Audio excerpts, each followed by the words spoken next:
panel discussions that are taking place on the occasion of these events that's been hosted and convened by the Office of the High Commissioner for Human Rights. And so today we have a bit of a different conversation, something that's not often discussed within the human rights spectrum. And you know the realities of the pandemic and how it has affected business. Some propositions will be brought up in the discussion, but without further ado, I want us all to understand that part of the Sustainable Development Goals roadmap, 2030 roadmap, is also about encouraging private-public partnerships with business, the corporate sector, with civil society, and a whole range of other stakeholders that coexist and can make an ecosystem work to achieve the 2030 agenda. So without further ado, we have 5 experienced panelists to talk about what it means to be an entrepreneur or to be engaged in the field of entrepreneurship at a time when it's needed to understand some of the challenges that entrepreneurship is been encountering and some of the linkages to the sustainable development process. So without further ado, and in no particular order, I have the pleasure of introducing our first speaker, who is Bentley Fisher. So Mue is a mother entrepreneur, she's a coffee lover, optimist. She's the owner of the infamous Weta Fiji that's located at Selborne Street. And Mue is also the co-founder and director of Weta Coffee. And this, which is more about raising money for Australia's firefighting efforts. She's also a famous TED Talk speaker we've seen on social media as well as here in the Pacific. And she brings to this rich discussion what it means as a woman in the Pacific to engage into business. So without further ado, can we please show a round of appreciation and welcome Mue. Thank On you. Mue's right is Mr. Matin Karimli. Matin and I had just had a conversation. Matin apparently is from Azerbaijan, all the way out in the Caspian Sea, Mediterranean, East Europe area. And so Matin is currently the International Labour Organization Pacific Director, who also has a background in civil servant, as well as also with international relations, and has demonstrated history in terms of working in the government administration. He also has very skilled analysis in the area of international relations and public management, as well as public relations and public analysis. Has a very strong community and social services background and master's in public administration degree from Harvard Kennedy School in the United States of America. So as the head of ILO office, Matin is responsible for promoting social justice, particularly with the linkage and the intersections of young people and work across 22 Pacific Island countries and territories. So please, without further ado, let's welcome Matin. On my far left, on my near left, is Sagufta Salma, who I had the pleasure of having a very interesting conversation before this afternoon's panel discussion. Sagufta is an award-winning social impact entrepreneur who is trying to solve the global waste crisis and at the same time economically empowering women and young people living in disadvantaged economic situations. So Sagufta is a young woman that also has interest in the area of zero waste lifestyle management, which is an important thing now in the era of the existential crisis of climate and ecological issues. She is a Commonwealth Youth Award winner for the Pacific region and has been recognized for efforts in contributing towards Sustainable Development Goal number 12, which is focused around responsible production and consumption. She also won the Aspiring Entrepreneur of the Year 2019 at the Women in Business Award and has been named one of the 30 Faces of Fiji's Future, a My Life 30 Under 30 honoree, and we've seen that being published across the states. So please let us welcome Ms. Sagufta Salma. Our fourth speaker is joining us via the virtual platform. Also a colleague I met on Twitter is no other than Mererai Vatege, who is from the Western Division, Maitao, and she has a background in senior industrial relations. She's a barrister and solicitor at the National Union of Workers, and she's also the chair of the National Union of Workers Youth Wing. She brings to this conversation the intersection of young people as well as workers' rights, and when young people set up small SMEs that also contribute to sustainable development. So let us please welcome Mererai. And our final speaker is Mr. Brian Kironde. I must apologize, I just received your bio, so please pardon me. Brian is the technical specialist on adolescent and youth, and he's with the Office of the United Nations Population Fund here at Khandavu House in Victoria Parade. So thank you for joining us, Brian. Let us please show a round of applause for Brian. You mind telling us, Brian, where you're from? I'm from Uganda. Uganda. Where about in Uganda? Kampala? Kampala, yeah. Okay, well, thank you for joining us. All right, so there you have a brief background in terms of who our panelists are. And so I'm gonna ask Muwe to please respond first in terms of what does it mean for you as a woman in the area of business during the pandemic, and what's it all like? Could you share a brief experience in that? Thank you. Sure, thank you.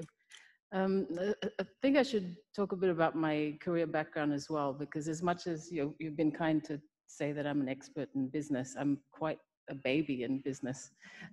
My cafe opened 2 weeks before COVID, our main shop at Selborne Street. And we have been just running since then. We haven't had time to look around and even think about gender-specific challenges, but I will try to get to that. But it's been shared challenges for everybody in the private sector, I think. And what I've found looking back now is that they're the same challenges that were always there, amplified, if that makes any sense. So my background really is in corporate communications. I was 7 years at the Forum Secretariat, looking after communications there, and then I headed communications for the ANZ Bank. So I went from policy to private sector. Somewhere along the way, I got inspired and wanted to start my own business, and I loved coffee, so that's what it ended up being. So we opened our shop. I had some money to invest, and bright-eyed and bushy-tailed, then COVID hit. Yeah, so we quickly restructured, and we've just been running and looking back and putting out fires and just feeling our way around since then. And I don't think my story is unique in that regard. It's just that I was thrown in I wasn't thrown in, I jumped in, that was my choice. And, and then a global pandemic hit. So I think before then, challenges in business for a woman, I felt in setting up the business, in interacting with suppliers who are used to dealing with men. And so together with my husband, we started this business, and I quickly found that they preferred looking at him, or talking to him. And I was like, hey, hello, I'm here. But I think I'm kind of used to it now, and it just I shoved that annoyance aside and just get on with it. And you start to build relationships, and they get used to dealing with you. But we're very much in a place where men are used to doing business with men. I can't speak for the rest of the Pacific, but I imagine it's quite similar. That said, when I have started building relationships with suppliers or with partners in business, they're not necessarily against it. And that might be something like our guards go up as women, thinking, how dare he? I'm right here, why is he not speaking to me? Once they get used to it, it's fine. Once you build a relationship, it's okay. It's more about just pushing those barriers away. You don't know what you don't know, and I guess because that environment has been there for so long, where men generally are the business owners, and maybe their wives are at home looking after the children. It's different, but it's not always unwelcomed. It's just that they don't really know how to handle things. And me being a baby in business, you know, I'm just learning. So it's not an impossible place to get to where women feel more confident in the world of business. It just takes a little bit of extra effort. And once you get to that place, it's a good place. It's okay, you know, and it'll be a continuous learning experience. So drawing back on my experience in policy and private sector, starting my business, I knew that the gaps were too far. And this is going away from the gender story, but it's just that private sector and policymakers, I do believe, need to connect more. There are much more opportunities for partnerships there that we can speed up if, again, we get to the relationships. You know, it's really just about building relationships and understanding the priorities of policymakers and the priorities of business. And in our smaller communities, really just connecting more and building those relationships and ultimately trust and understanding of what the different priorities are. Because I still think we're just running in silos where there's more opportunities to connect. You know, for instance, the private sector is notorious for jumping up and down and saying that we're not consulted enough, you know, when a policy change is made. But I've seen many opportunities where there's been a lot of consultation around a law change or the upcoming budget, where there are opportunities, we may just not necessarily know how to engage. And, you know, that's where I think a lot of energy should go, because the private sector does have energy, but it can't exist successfully in a silo, just like the policy stuff. Thank you. And because I'm a Wetaholic and in no bias on this panel, I wanted to ask you very briefly about the fact that as someone who's, you know, come to your service at Weta and Selborne Street from time to time, I've noticed that Weta has employed a lot of young people, and that's really good to know, because the issue of, you know, labor in the Pacific for young people and employment is quite real. So given the level of unemployment in young people in the Pacific, but more so focused on Fiji as a business person, what do you think about young people during the pandemic as a business owner, someone that you say is a baby in the business, and how you've come to employ young people? I'm not too sure what the percentage is, but I'd like to hear about that. Probably like 99%, and then I'm the old one, me and my husband. No, I think it's important to have diversity in the team, but you're right, we do have a lot of young people, ultimately because they have a great deal of energy, and the job requires you to be on your feet a lot. And, you know, if you can get somebody with the right attitude, who's willing to learn, who's teachable, degree or no degree, whatever that may be, just be teachable, we'll keep them, we want them. You know, and as business owners, it'd be great to see incentives for job creation somehow, you know, connect from private sector to, you know, the governments, the policymakers, to really incentivize the private sector to thrive and grow.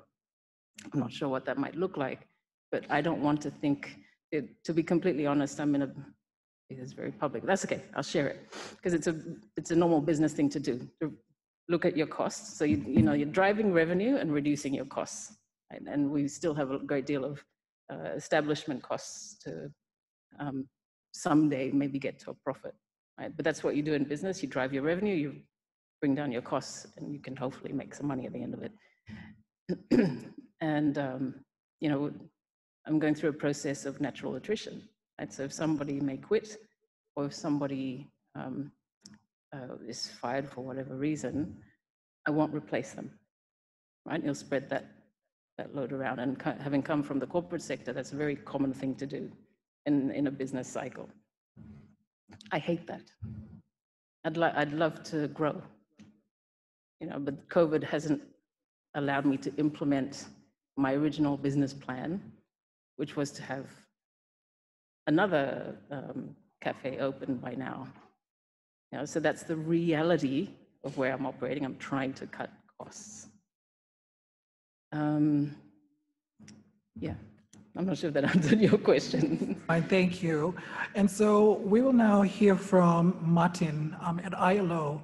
So, you know, you're fresh into the Pacific. You have to work for about 22 Pacific Island countries and territories. What does it mean for you in entrepreneurship and sustainable development in relation to the work that ILO does, but during this pandemic? So what are the programs that you are doing? But I'd like to hear from you personally in terms of what does it mean for you personally before we jump straight into response to the question. Thank you very, very much. I'm very delighted to be in the panel. This is my fourth speaking engagement for today. I started my day with attending the International Workshop on Social Protection. That's the event we support with the Fiji National University.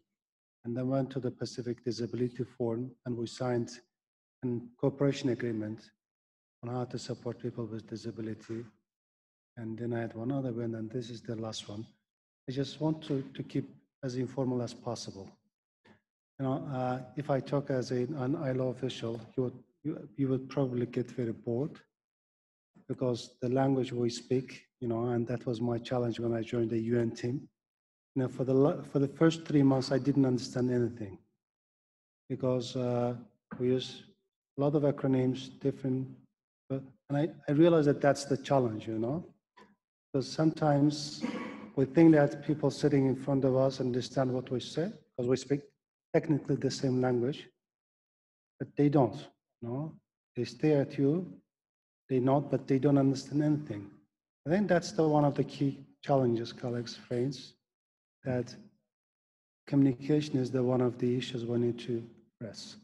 So as to entrepreneurship in the pandemic, yes, we undertook some studies. We wanted to understand how this pandemic has actually affected people.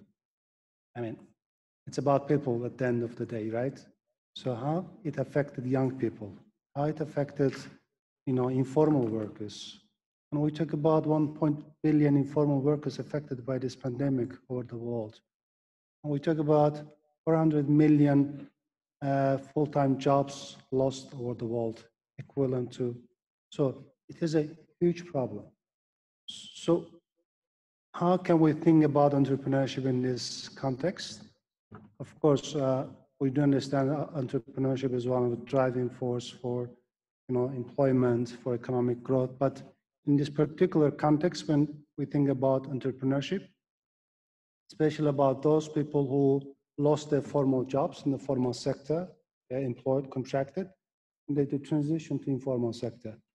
So for me personally, as the director of ILO office, is to ensure that I personally, as a director office, I can actually support those people transitioning from the formal sector, informal sector.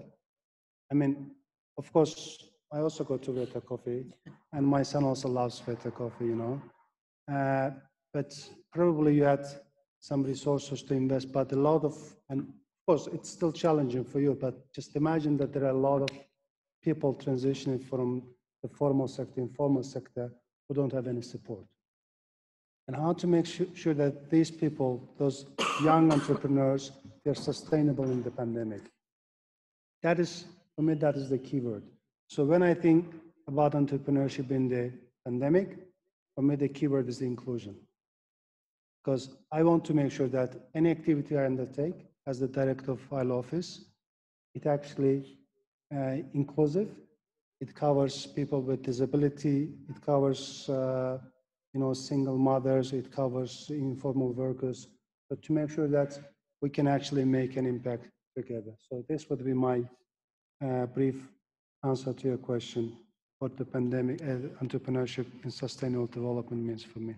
Thank you. Thank you so much for sharing that, Matin. I'm going to ask Sagufta and Ryan to hold up a second. We're going to hear from Mererai, who's connected on Zoom right now. Mary, I hope you can hear us. And so we wanted to hear from you this first round.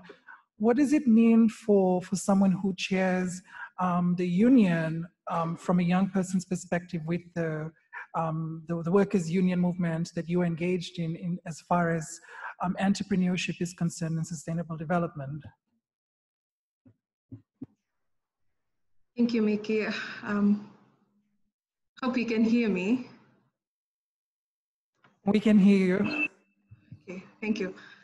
For us, first of all, at the outset, let me state that I come from a human rights-based organization, and we deal with workers' rights. And for me personally, what entrepreneurship in sustainable development means is running a business, make a profit with the view that future generations will still have access to it. And it's also about not compromising human rights. And it's all about striking a balance between the two. Now, for someone involved in the union movement during this pandemic, what we found is that the FTUC had conducted a survey and found that most young people, most people who were they've transited from formal employment to entrepreneurship. And yeah, more what we can say is that, for example, pre-COVID times, there were less fishermen, those who were selling fish, just an example. But post-COVID, we see more of this, more fishermen out there, more people selling fish, more people setting up small businesses. What the sustainable development would mean is that ensuring that you do not exploit these natural resources at the expense of the future generation. Thank you, Mererai.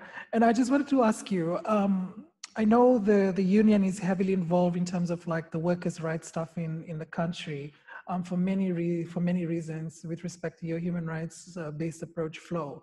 So during this pandemic, what has been that one message as someone who champions the work of workers' rights for young people? What has been that message for you during the pandemic?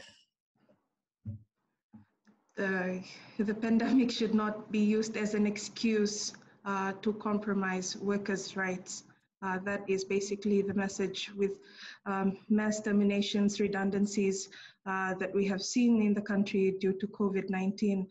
Just a reminder that for employers not to use the pandemic as an excuse to try and compromise workers' rights. Yeah, that would be the message.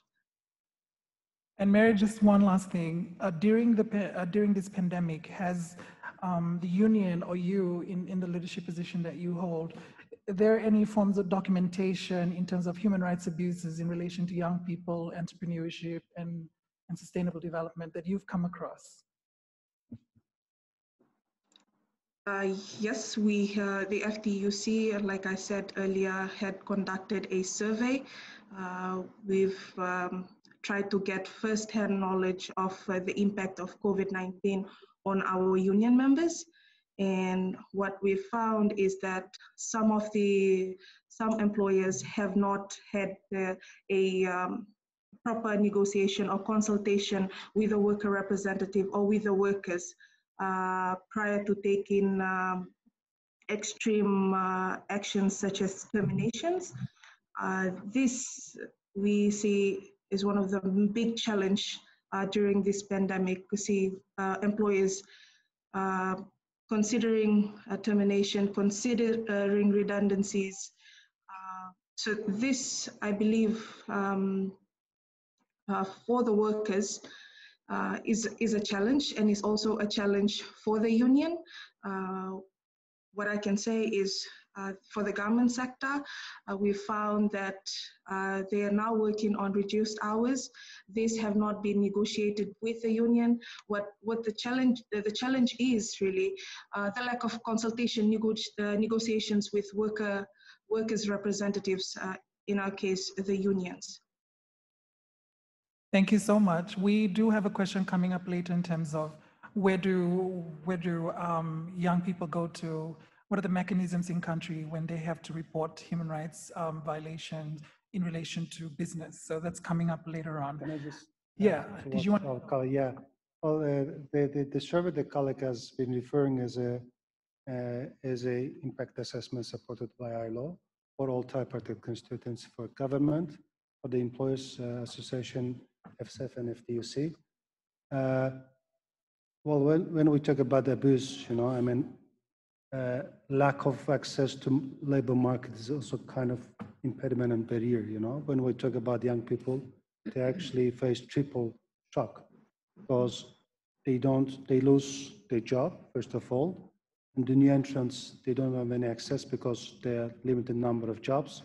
And the third one, many people around the world, maybe not in Fiji, but around the world, they didn't have a chance to go to the education institutions and training institutions. So, I mean, all these reports, both prepared by FTUC and FSF, they are actually publicly available. And when you look at the figures, it demonstrates the scale and scope of the impact of COVID. You know, we talk about more than 100,000 people affected by this pandemic and people transitioning from full-time employment to different types of employment. So the impact is there, it's very serious, and we do have figures. Thank you. Thank you for that, Matin. We will now hear from Sagufta, who has also brought in this green and environmental, you know, energy and perspective as far as entrepreneurship and sustainable development is concerned. So Sagufta, what does it mean for you as a young woman from the Pacific in the area of, you know, environment and someone that talks and has an experience in waste management and mitigation? Thank you for this opportunity as well to be here today. Just to give you all a brief background of what the Fusion Hub is about and what we do. So initially, before COVID, we were taking waste materials, sanitizing them, and then transforming them into furniture and sustainable home decor pieces. And part of what our program, what our business was, is to train women living in disadvantaged economic situations. So we take them through a 2 weeks capacity building program, which is called our Waste to Worth capacity building program. And this is where they learn the know-hows on how they can make furniture, how they use power tools, the design aspects of things. And what we do from there is once they complete the 2 weeks program, we provide them with the resources and we help them set up their formal businesses. So the idea is through our business, we want to create more entrepreneurs in the ecosystem, those who are working towards solving a global issue. For us, it's the global waste crisis. And at the same time, we are also achieving SDG 5, which is gender equality, by providing these women with the right opportunities, you know, because we have been till now, women have been subjected to stereotypical job roles, especially in the Pacific, and they don't see themselves, you know, beyond those set roles. So it was tough for me as a woman entrepreneur to, you know, be in this space, be in this furniture making space, a space that has been dominated by men for ages. And even going out, doing pitching or doing my business proposals, funders, donors, they would question the quality of the products that we produce because why it's done by women. So there was a challenge that we had to overcome, you know, year on year through training and development and just pushing our products out there in the market. And why I feel that entrepreneurship is key, especially during sustainable development, while we're focusing on sustainable development, is we're now seeing this shift where we focus more on the planet and the people rather than the profits. So that aspect sort of needs to change. I mean, it's good to be sustainable. You obviously need to make profits, but you also need to think about the people that you're working with, your community, and the planet as a whole. Another thing that has now post-COVID, what we are doing is we are diversifying. So when you're an entrepreneur, you need to be innovative enough. So if something falls at the drop of your hat, you need to change. You need to transition into something that is going to work for your business, because you're not just working for the money, right? You're working for your community, for your people, for the planet. So change. So what we are doing right now is we are creating this, transitioning into a zero waste brand, where we are helping people transition to a zero waste lifestyle, to a sustainable zero waste lifestyle through our products and through our services. One of the things that we are doing is creating a mobile shopping space where people can, you know, buy things without the use of plastic packaging.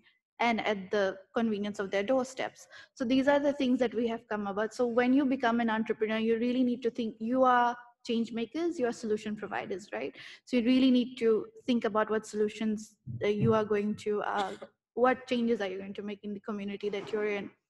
One of the other things that I have invested into is Bullalens, which is a tech-based startup, and it's also encouraging entrepreneurship in the ecosystem. What we're doing is we are getting in freelancers, people in the digital space, marketing space, sales space. We're getting in them all together, and we have this freelance marketplace. I don't know if you all heard of Suva or Upwork, which are international brands. So we are creating something similar here in Fiji through that platform, and we are going to access international clients with that as well. Because if you want to achieve economic growth, we can't be just, you know, working within our country. We need to think about how are we taking our products and services abroad. So that is how more money, foreign exchange is going to come in, and that is how we're going to achieve economic growth.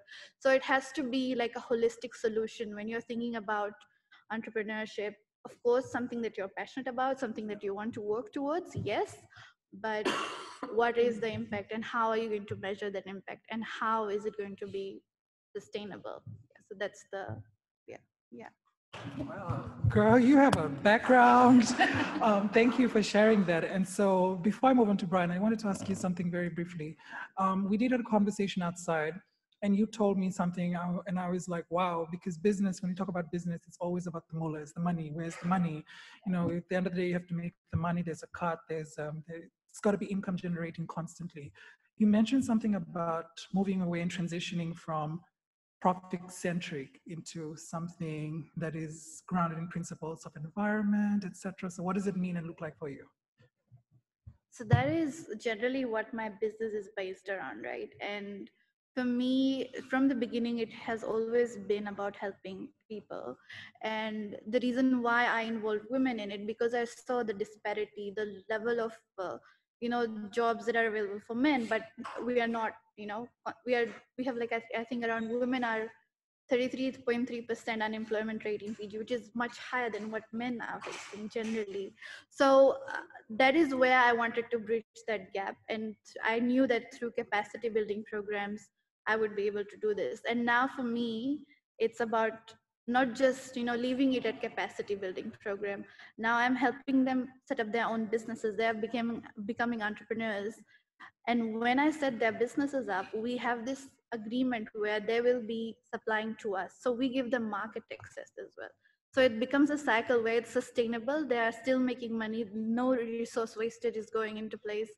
So it really means that when you work towards your people, your communities, your planet, you have to sort of amplify that impact and really measure it and take it to scale. And it's also about empowering the communities, right? The people that you work with, so they can follow in your footsteps and maybe do something similar.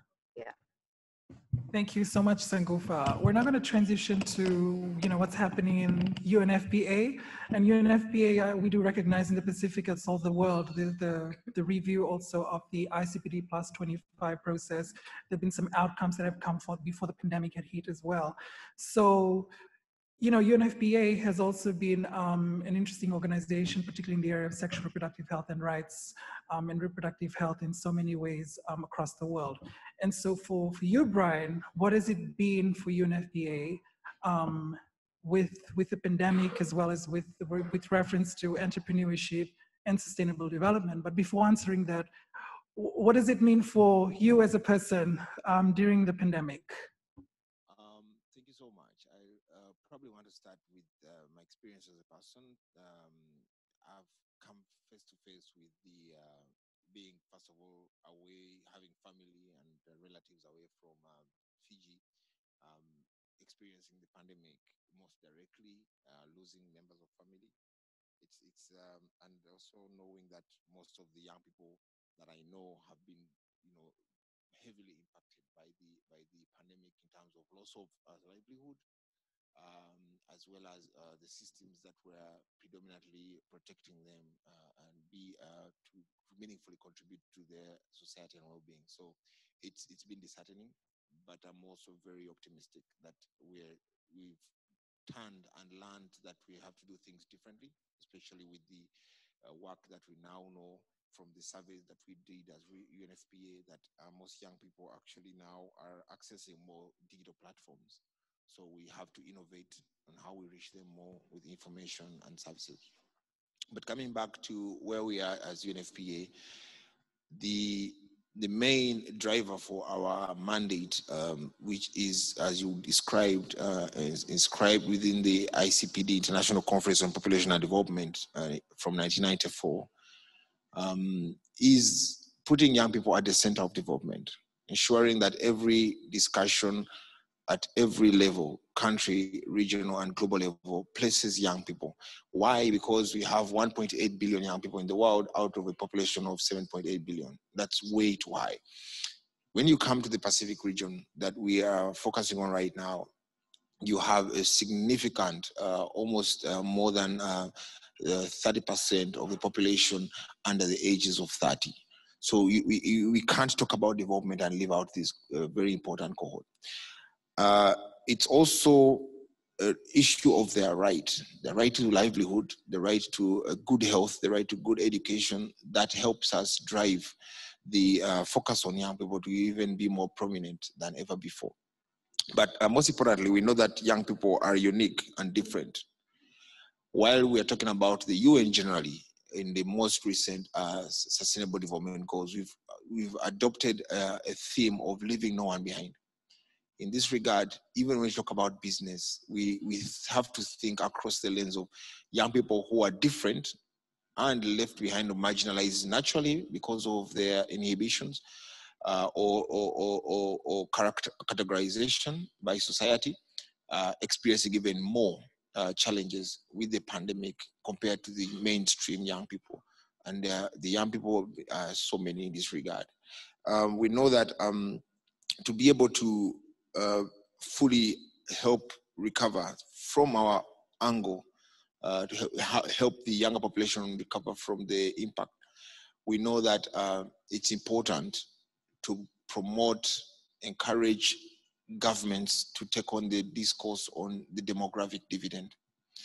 It's basically us saying that, look, most of the countries right now in the Pacific are going through a stage where you have very reduced death rates, especially reduced death rates, especially because of improved public health.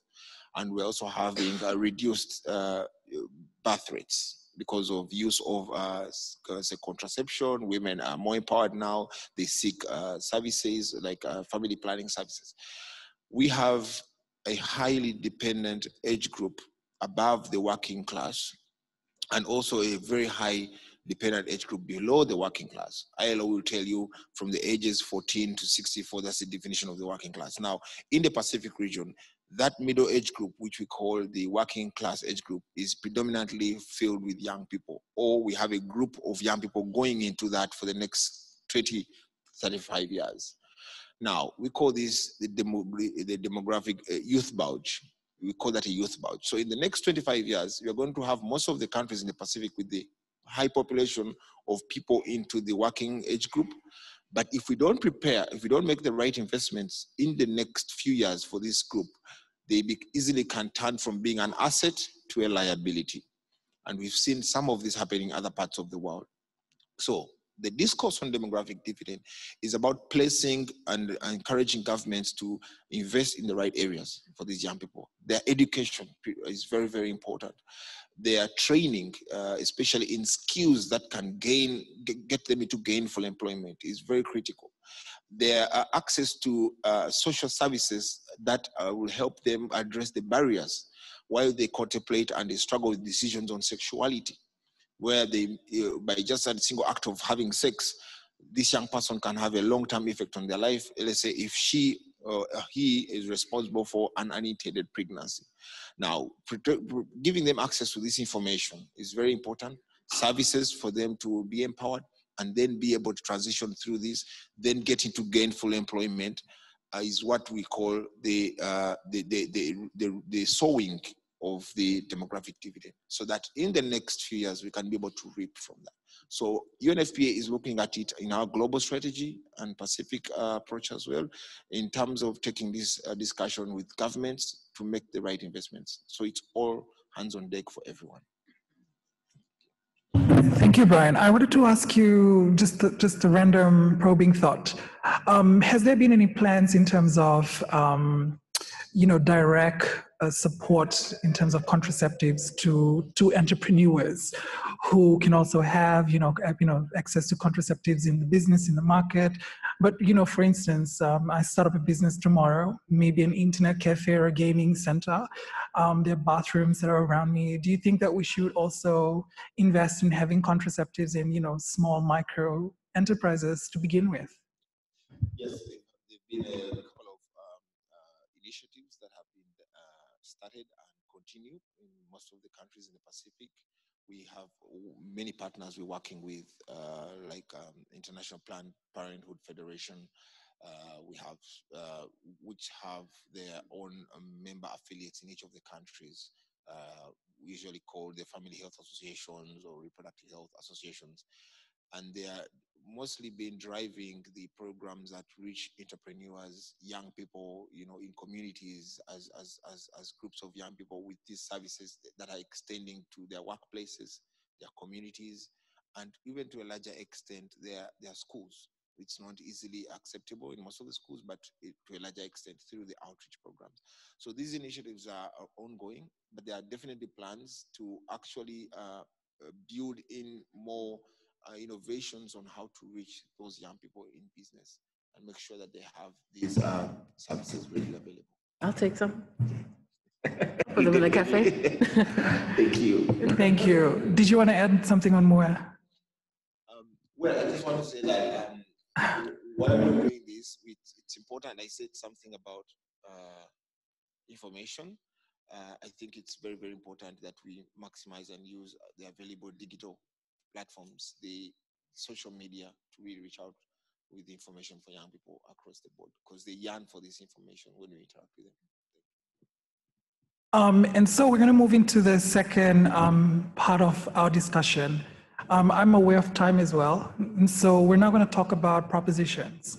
Obviously, the future, are young people in the Pacific. What do you think are some of those propositions in terms of moving forward for young people, young entrepreneurs? And this time I will start from you, Sagufta, and then we'll move towards Mary. Mary could probably answer us last. And so I wanted to just ask you all as panelists, what are some of those propositions in terms of forward future thinking for entrepreneurship and sustainable development? So for me personally, what I feel is that there is a disparity between the skills that is currently required in the market and the skills that are currently available in the market. So I feel that there is a gap, and to address these gaps, I think we need to, invest in a lot more of capacity building programs. We need to really have an assessment and see which are the areas we need to work towards and which are the skills that we need to generate within our economy, so we don't have a lot of disparity. And because there is disparity, there is unemployment, and that is one of the solutions that I have employed with my business, which is Bulla Lens, where we're partnering with a Singapore-based capacity building company. So the skills that we have shortages in, they sort of come in and they train our freelancers, and so they can take on more jobs that are available in the market globally.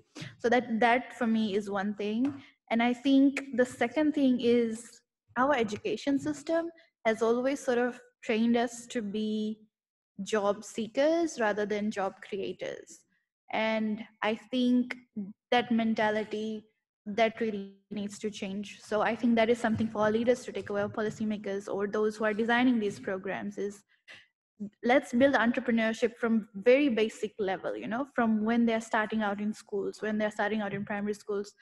Entrepreneurship needs to also be a first option, not just becoming doctors, not just becoming lawyers or accountants, but becoming business owners, it's a good thing. It's an amazing thing because you are able to create employment. You are able to become job creators, like I said.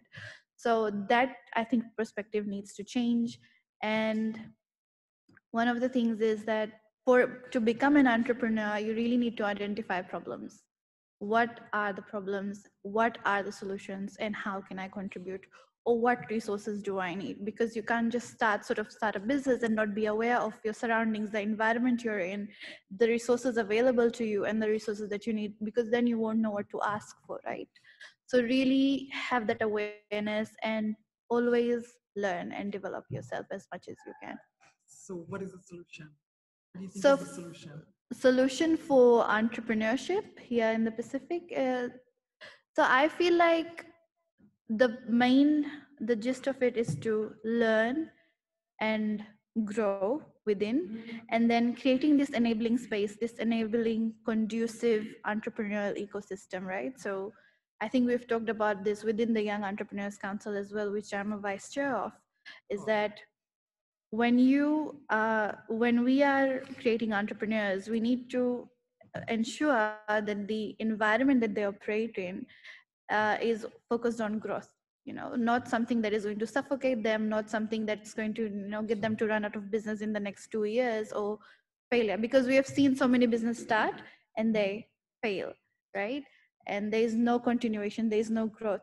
So the environment needs to be such, the policies need to be such that sort of promotes entrepreneurship. So I think that needs to be implemented. Yeah. Thank you. Matin, any propositions? Business sector, to be honest. But when I was Deputy Minister of Labour, I launched the National Safe Employment Program. We started with 30 young people. Now it covers about 10,000 people per year. So, when I took entrepreneurship, and especially social entrepreneurship, I remember my conversation with Muhammad Yunus, who is, the Nobel Peace Prize winner, and he's, considered to be the father of microcrediting. And I went to Bangladesh to attend his Social Entrepreneurship Academy. And I said, Mr. Yunus, why have you come up with this idea of microcrediting in a village? And he said, okay, we'll have a session with those people in a minute and you will see. And you see that, some people, villages without an education, come up to the stage and talk about business ideas, and he said, these people thought they didn't have any formal education, but they saw opportunities. They know what the problems are and they know that there are opportunities, but we just need to give them some support. When we talk about social entrepreneurship, and I do agree with colleague that, of course, there should be enabling environments, skill training and others, but no, they also need to have access to financial resources. No financial resources, no sustainability, So this is one of the key issues. It is also mentioned in the SDGs, and we all acknowledge the fact that if there is no guidance, if there is no access to financial support resources, these businesses, especially micro and small businesses, they cannot be sustainable. So it requires a comprehensive approach, covering governments and all other stakeholders, business sector. So there should be the comprehensive approach. Thank you.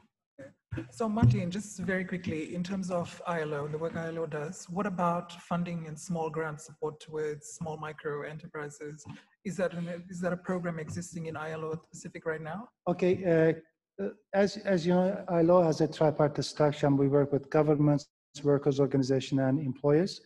For example, we have started a new project that specifically focuses on informal workers and in small entrepreneurs, especially in the agriculture and the creative industries, and which covers 4 countries.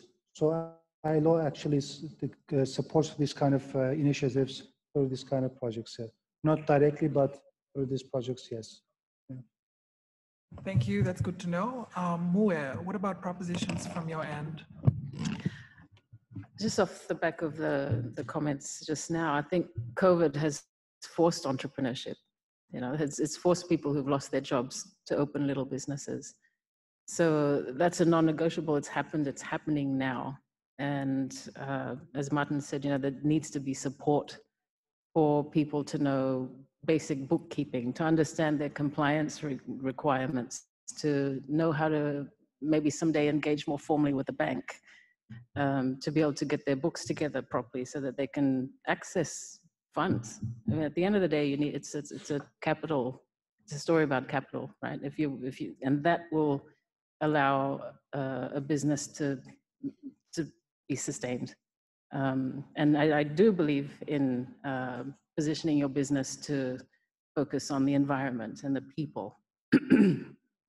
Those need to be forced because they are more expensive ways of doing business. So for instance, our cafe, we insist on only biocompostable packaging. That's a decision we made when we opened, but it is a more expensive way of doing business, but we forced it.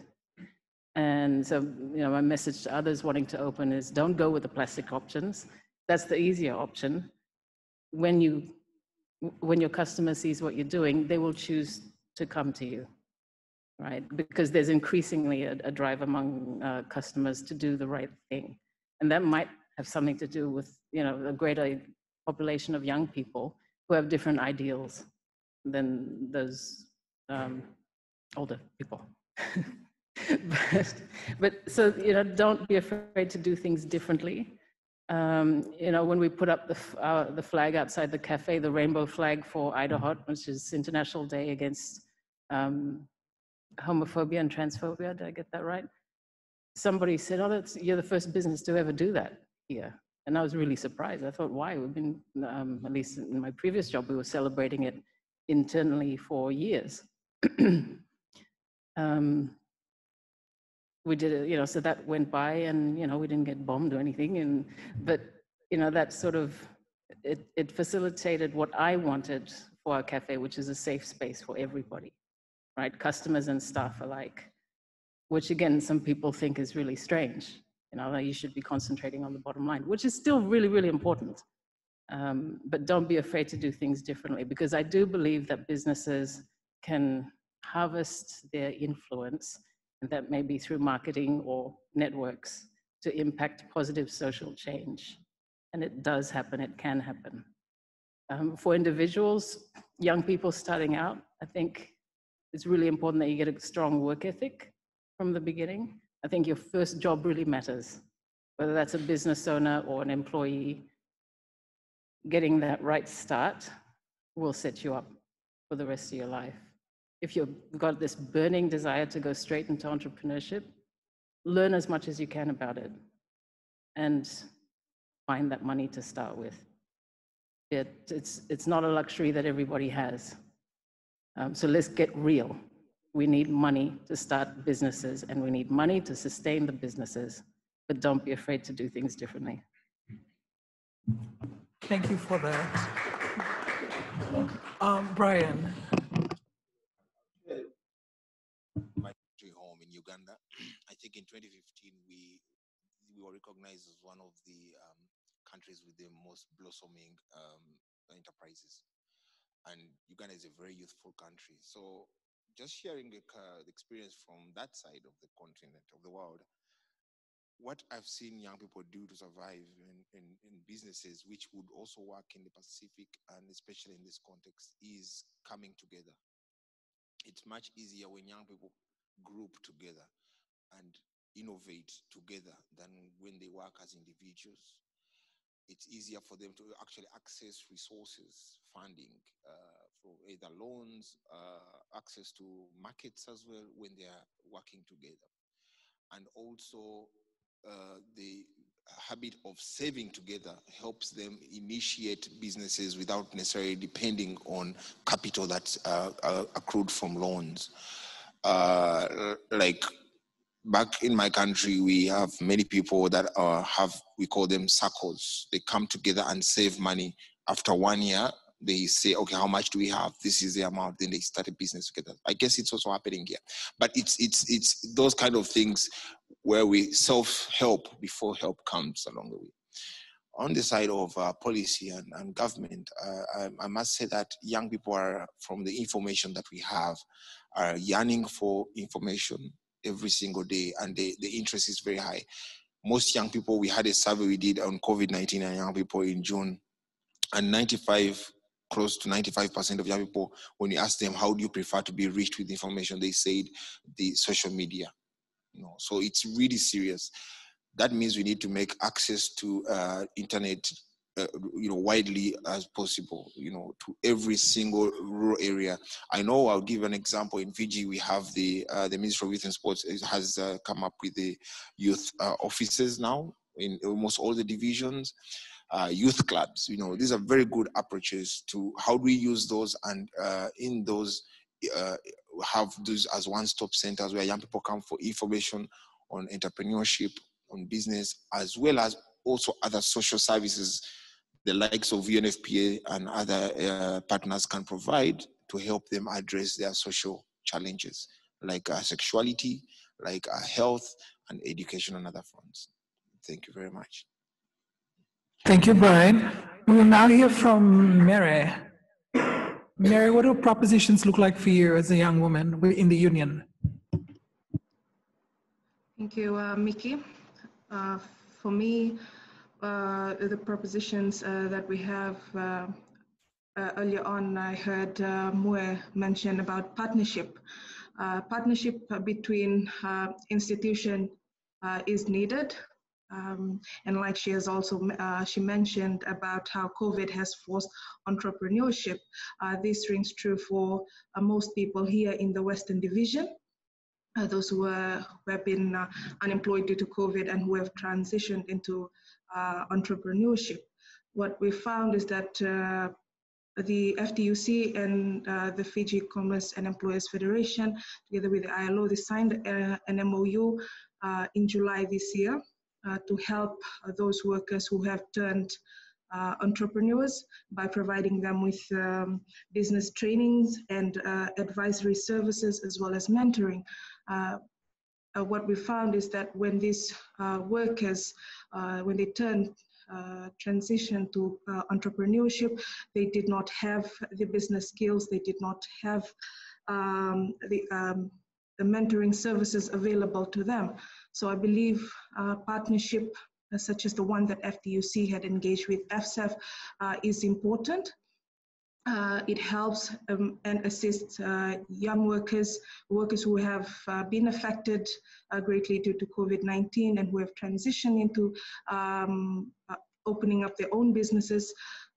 These business skills, with the assistance of the various institutions, could really help the workers, these entrepreneurs, the way forward. So that, I believe, is a proposition that we have from the workers' side. Thank you. We're going to move into the session, the third session, in terms of messages of hope and your closing remarks, of course. But I'm going to pause there for a moment, and we're going to open the round for questions and comments and interventions, if any, both virtual and on-site. So we're now going to open the floor, and I'm going to ask any one of you that are present here, if you have any questions, or on the virtual platform. If you have any questions or comments or interventions, please do state your name and who you're addressing the question, comment to, whichever panelist or the panelists in general. Langi. My name is Lavet Nalangi, and my question is, I have two questions. So maybe the first one would be to the women entrepreneurs. You've talked about some of the challenges of setting up a business and all that. What are some of the challenges around compliance? To comply to national regulations, to laws, UN guiding principles on human rights and all that. So what are some of the challenges trying to comply? And if you have, how did you, what are some of the best practices? The second question is maybe to Matin. Noting that the Pacific and the fact that there's a geographical remoteness between the islands, how are we addressing that disparity between young people who are in rural, remote, and maritime areas in terms of accessing labor markets, or even entrepreneurship opportunities, if they're able to set that up within the islands? So those are my two questions. Thank you. Thank you, Langi. We'll take another 2 questions or comments. Farani Sese.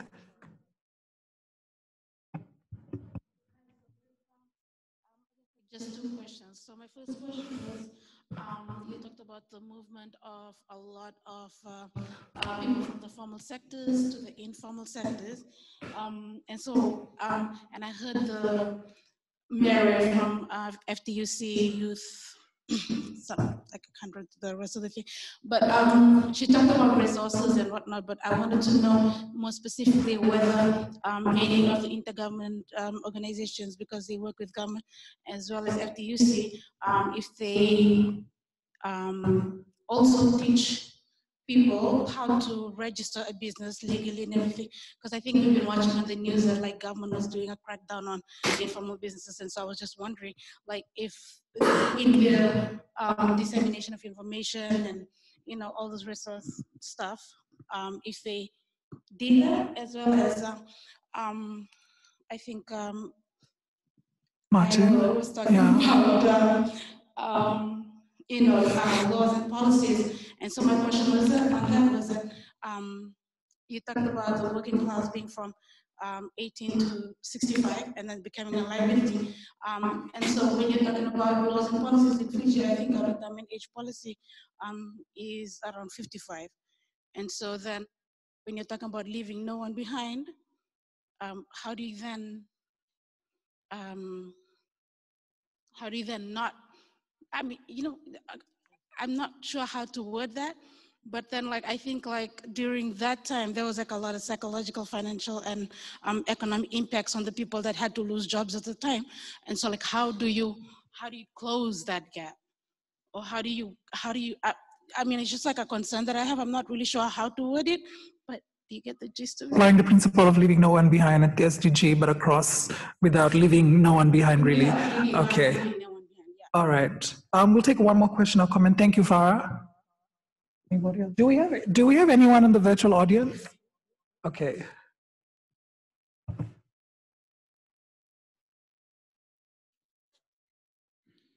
Yes, so I have comments from Sandeep Lal, and his comments are, if youth continue entering into the business market with a huge market base, how do we expect or prepare for a competitive market with such a small customer base?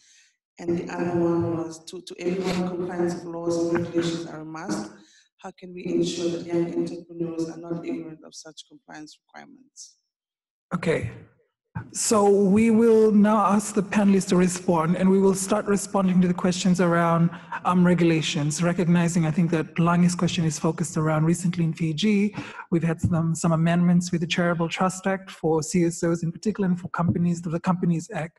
And so those amendments have been recently made. So what does it mean, if I'm right, Langi, regulations in particular? Were you coming from that angle? Okay.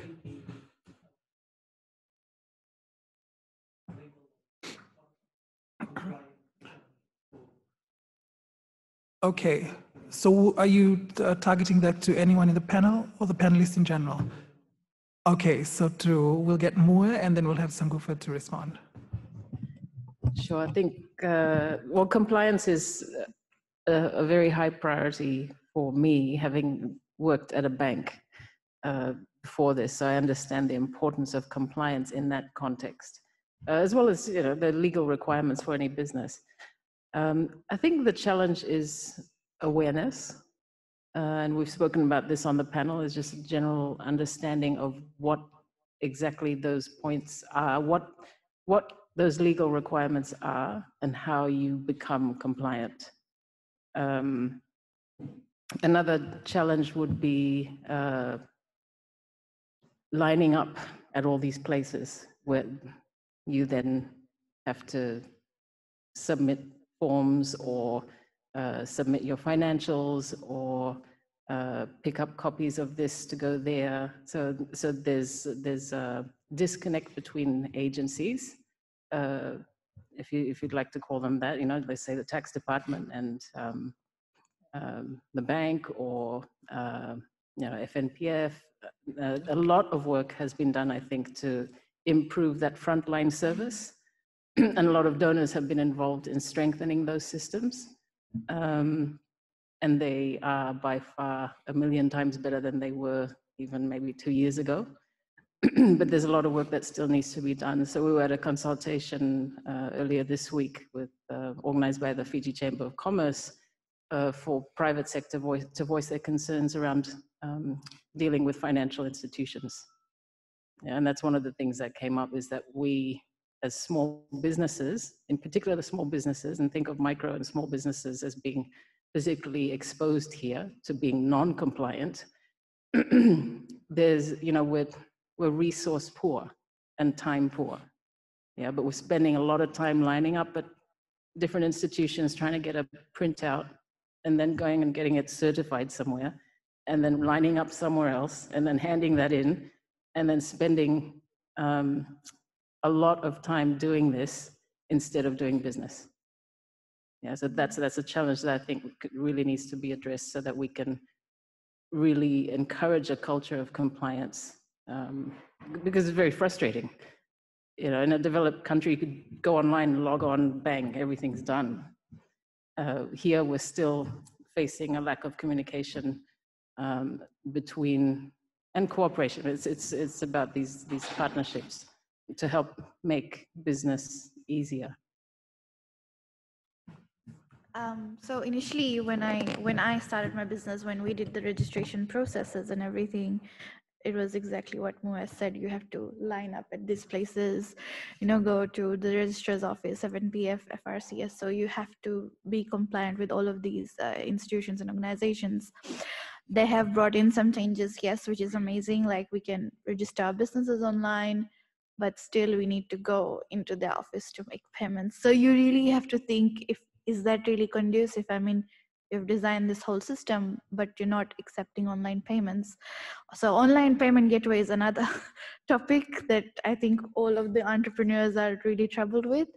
So that is one of the challenges, and specifically for SDGs, because if you're going into social enterprise and focusing on sustainable development goals, you really need to measure your impact. Or if you have been funded by a donor organization, you really need to be very vigilant with where the money goes, where the fund is being used, and how you report it. So you really need to understand the bookkeeping methods, the impact the particular funding has brought about. So it's a matter of transparency, right? Because people have donated that much of money from their income, from their hard-earned money, and they need to know what it's being used for and where it's going. So generally, you need to be aware of that as well.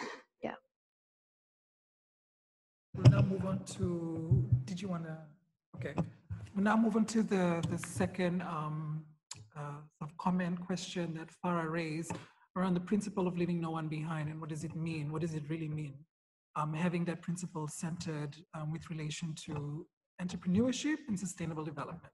I'll get the two gentlemen from the UN to respond to that, because this was the principle that the UN and, you know, civil societies had argued in the long hours of negotiation during the post-2015 development agenda to the SDG process.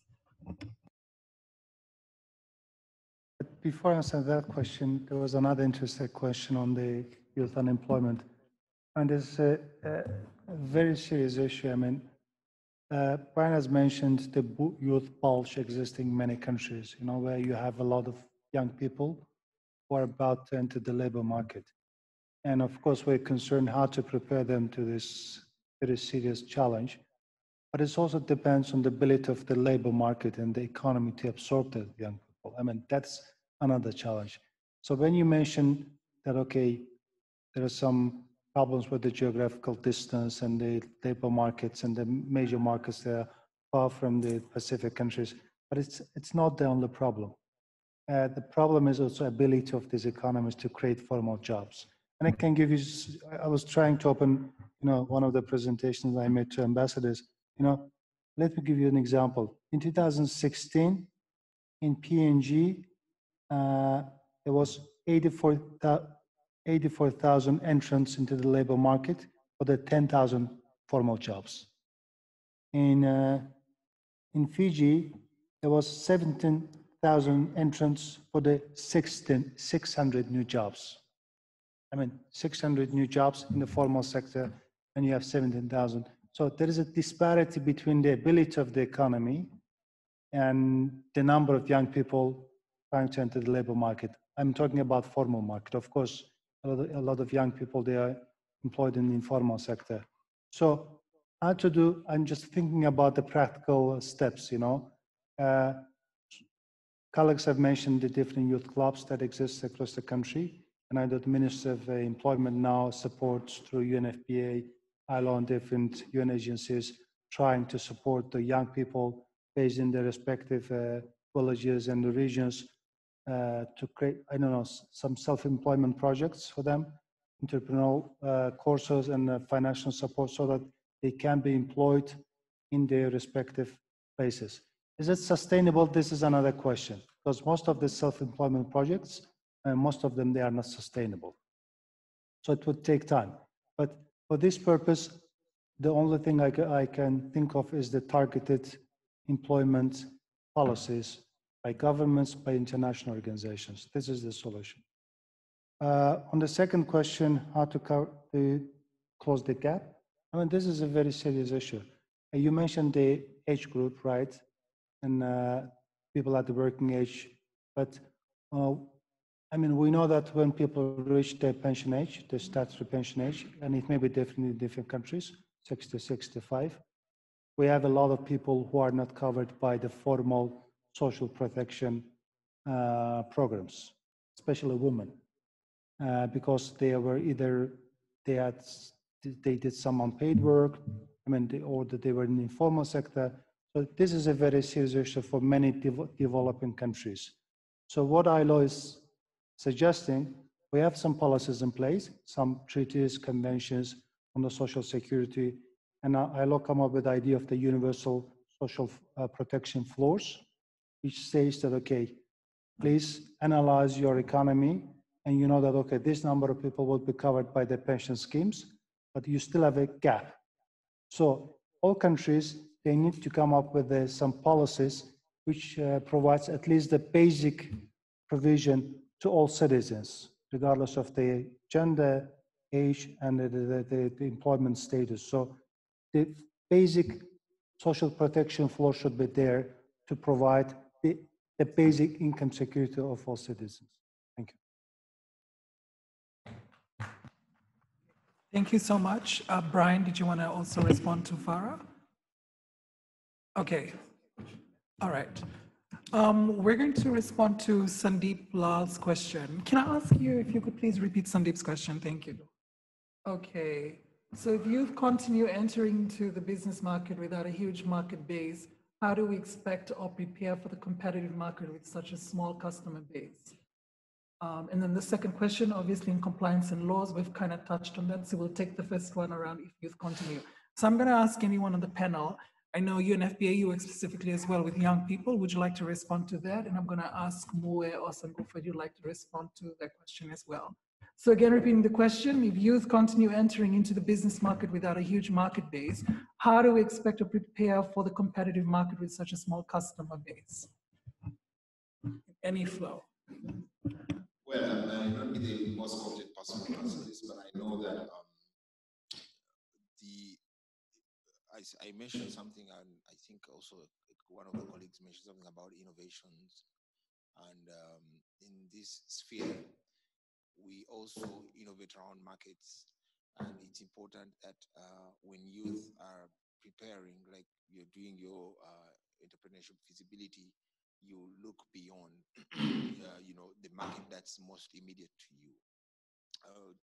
You know, just for an example, I have a WhatsApp group with friends that I went to school back, and we started a small business. We look after goats, and we try to you employ people in the communities and that kind of stuff. But what we decided to do as a group is that look out at markets outside the country and try to see where else can who else will be interested in buying, this product outside the country.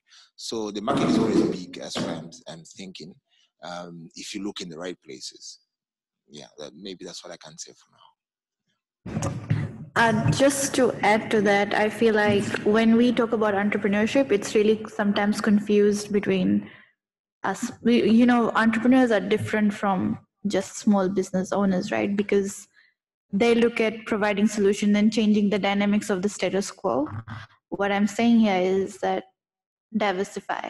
If you want to access different markets, start diversifying, start innovating your products and services. One of my coaches said to me, if I'm a farmer, I'm selling tomatoes, so that makes me a small business owner. But if I'm taking that tomato and making it into whole peel tomatoes and selling it in tins, exporting it out into international markets, that makes me an entrepreneur. So really think outside the box. What can you do with your existing products and services, and how can you take it abroad? How can you take it outside? And before venturing into different products and services, do an assessment, do a market survey, do a test amongst your friends, your families, and see how the product is going to work. See what they need. What do your customers need? What do your clients need? Do they need that specific product right now or 10 years later? So do that assessment, do that analysis before you put all your eggs in one basket. So yes, that's what I'd like to say. Yeah. Okay. Thank you. Did you want to add on more? No, I think that's perfect. You just need to innovate. The reality is that we have this existing market. We're not going to be able to travel anytime soon. The good news is people are coming in. I'm seeing in my cafe a lot of new faces. There are people who want to work in Fiji and are moving towards our country to live here. So that's good news. Our market's getting a little bit bigger. But yeah, beyond this market, it's export. And that, again, requires capital. Okay. So innovate. All right. Thank you so much for the response to the first part of the Q&A. Before we move on to the second part, it would have been nice if we had a representative from government or state present here, especially to make reference in terms of compliance and regulation and what does it mean for government in terms of serving the people. But in terms of response to Sandeep's second question, and I think Matin has kind of already answered that, but to also add on the duty bearers, the government has also the responsibility in terms of sharing as much as awareness in terms of how the processes are supposed to be and whether or not it should be user-friendly. It should be. And accessing services at the state level, public enterprise and offices must be accessible in whatever way. We'll go now into the second part of the Q&A. Are there any other questions that we have here from anybody that's present in the room? Any other questions or comments or any reflections you'd like to share in relation to the panelist presentation? We'll just have one question or comment. Nobody? Did you? Oh, okay.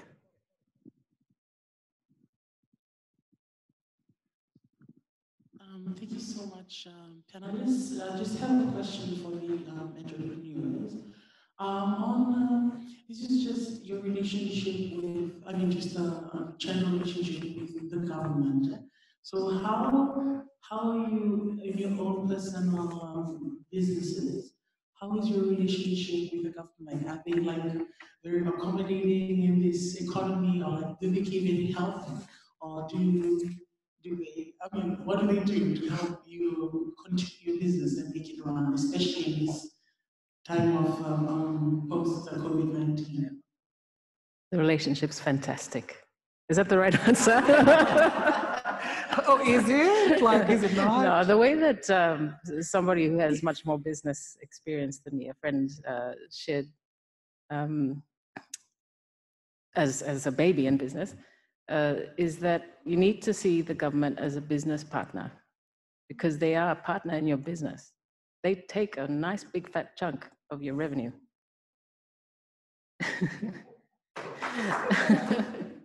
So I see the government as my business partner, and I have a duty to make revenue and pay my taxes, and they have a duty to hear me out on what might be working and not working.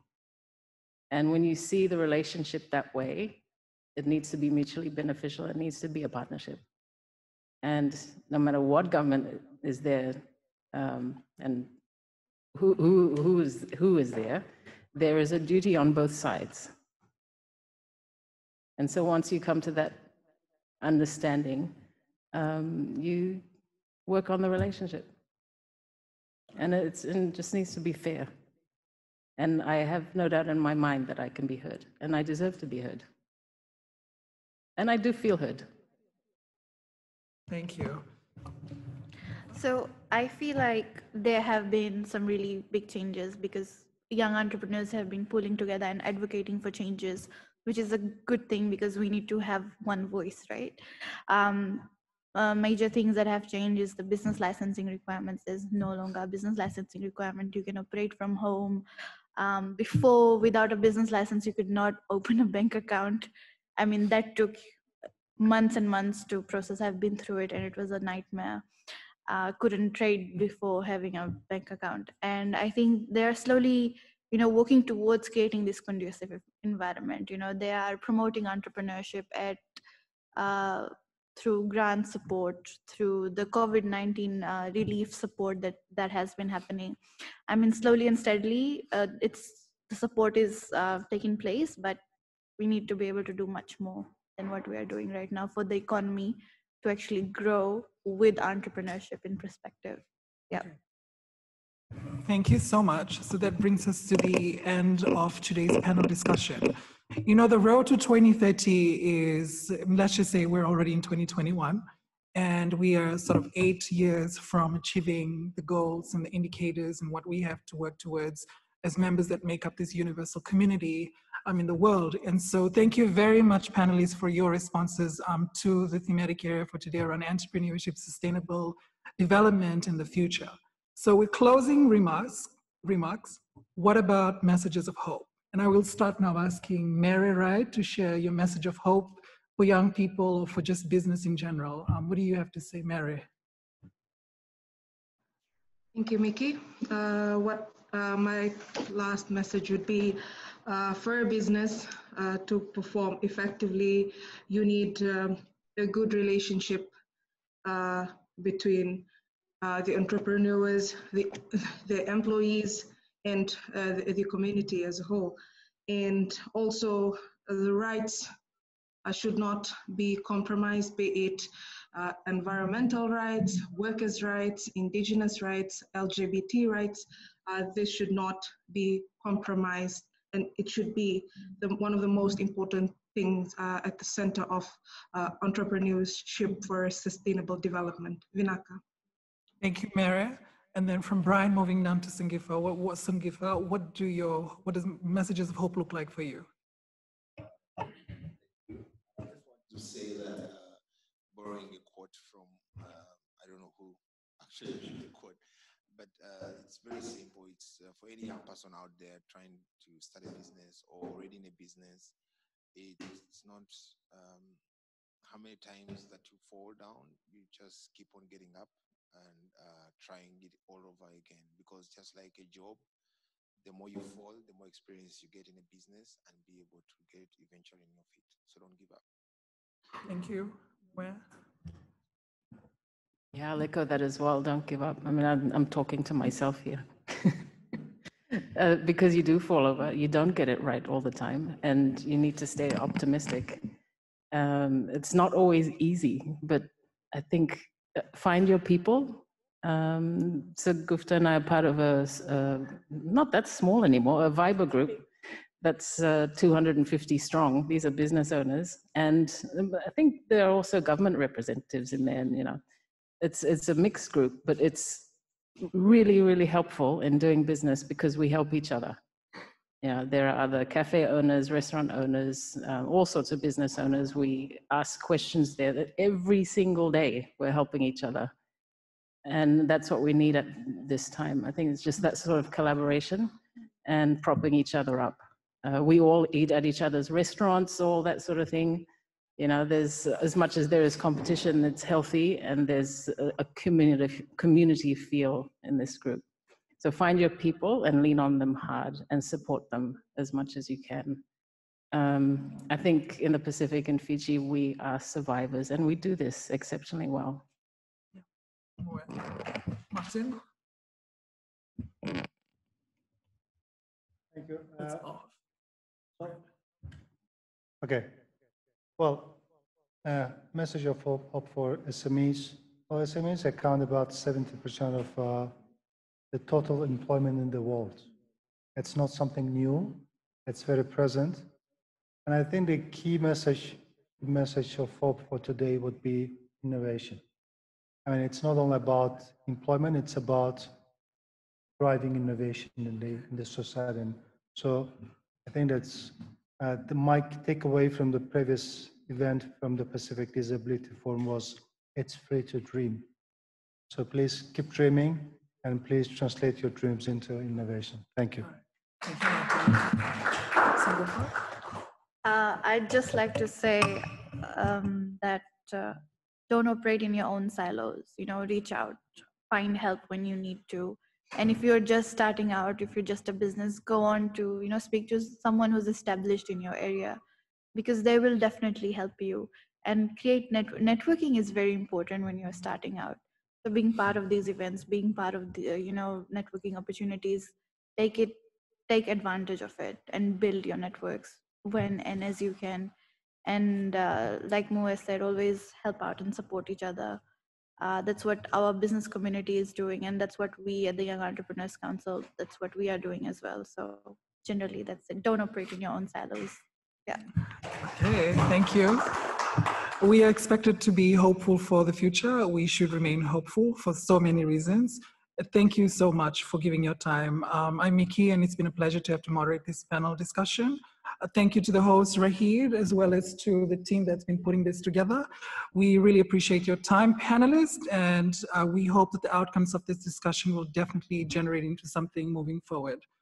So without further ado, to the online audience, as well as the members that are here on site, thank you very, very much from the team of OHCHR and I.